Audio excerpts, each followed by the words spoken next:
ಏನು ಕೃಷ್ಣನ ಅಸ್ತ್ರಾವತಿಯಲ್ಲಿ ಭಾರತದ ಅಧಿಕ ಸರ್ಕಾರಕ್ಕೆ ಸಿದ್ಧರಾದ ಅಗತ್ಯ ಸಹೋದರ ಅಣ್ಣ ನಾನು ನೋಡಿ ಬಂದೆ ಅಣ್ಣ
ಅದು ಅವಹೇಳನವಲ್ಲ ಸಹೋದರ. ಶ್ರೀಕೃಷ್ಣನು ಭಕ್ತಪುರ ಆಗಿರನು. ಇದನ್ನಂತ ಭಕ್ತರು ಅವರಿಗೆ ಮತ್ತಿನ್ಯಾರು ಸಿಗುವರು. ಈಗಿನ ಅವರ ಆತಿಥ್ಯವನ್ನು ಸ್ವೀಕರಿಸಿ ನಾಳೆ ನಮ್ಮ ಮಂದಿರಕ್ಕೆ ಬರುವನು. ನೀನು ಚಿಂತಿಸಬೇಡ, ಹೋಗುತ್ತಮ್ಮ. ನಿನಗೆ ಬೇಸರವಾಗಿ ಕಾಣುವುದು ಒಂದೇ ನಿನಗೆ ತಾನೇ ತಿಳಿಯುವುದು. ನಮ್ಮ ವರ್ಗವೈರರಾದ ಪಂಚಪಾಂಡವನ್ನು ಹುಚ್ಚಾಗಿ ಸುತ್ತಮಾಲಾಶ ಮಾಡಲಿದೆ.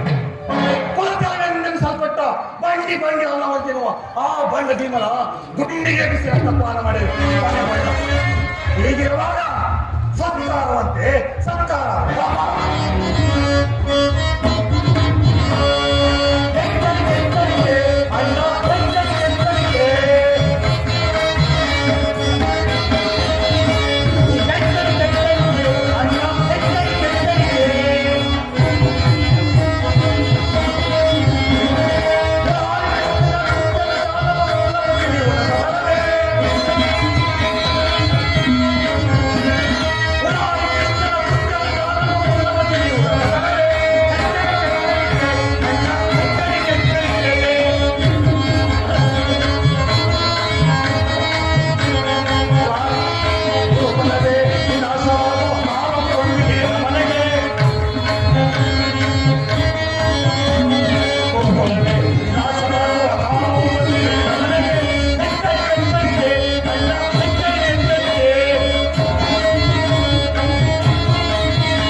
ಸಾಧ್ಯವೆನಿಸುವ ಹೀಗೇನು ಮಾಡುವುದು ಶಕುನಿ?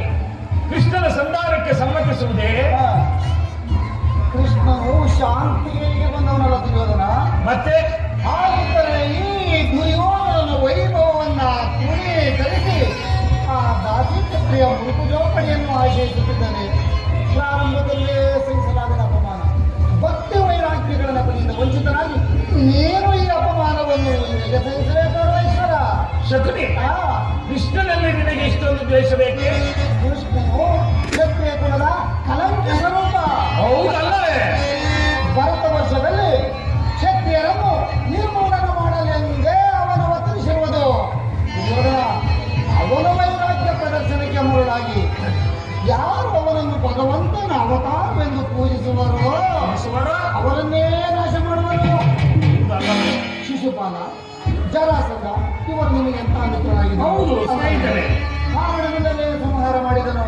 ಹೌದಲ್ಲವೇ? ಇನ್ನು ಕಂಸನನ್ನ ವಧಿಸಿ ಅವರೊಳಗಿನ ಉಗ್ರಸೇನನ ಹೆಸರಿಗೆ ಸಿಂಹಾಸನದಲ್ಲಿ ಕೂರಿಸಿದರು. ಸಹೋದರರನ್ನು ಸುರಪಾನದಿಂದ ಪ್ರಮತ್ತರನ್ನಾಗಿ ಮಾಡಿ ರಾಜಲಕ್ಷ್ಮಿಯನ್ನು ತಾನು ವಶಪಡಿಸಿಕೊಂಡನು. ಇಂಥವನಿಗೆ ಮನ್ನಣೆ ತೋರಿಸುವ. ಹಾಗಾದರೆ ನನ್ನನ್ನು ದ್ವಾರಕೆಗೆ ಕಳಿಸಿದ್ದೇಕೆ? ಆ ನನ್ನ ಗೋಪಾಲನ ಭಾಗ್ಯವನ್ನು ಕಾಯುವುದು ಈ ದುರ್ಯೋಧನನಿಗೆ ಉಚಿತವೇ ಶಕುನಿ? ಇಲ್ಲ, ಅದಕ್ಕೊಂದು ಉದ್ದೇಶವಿತ್ತು ದುರ್ಯೋಧನ. ಏನದು?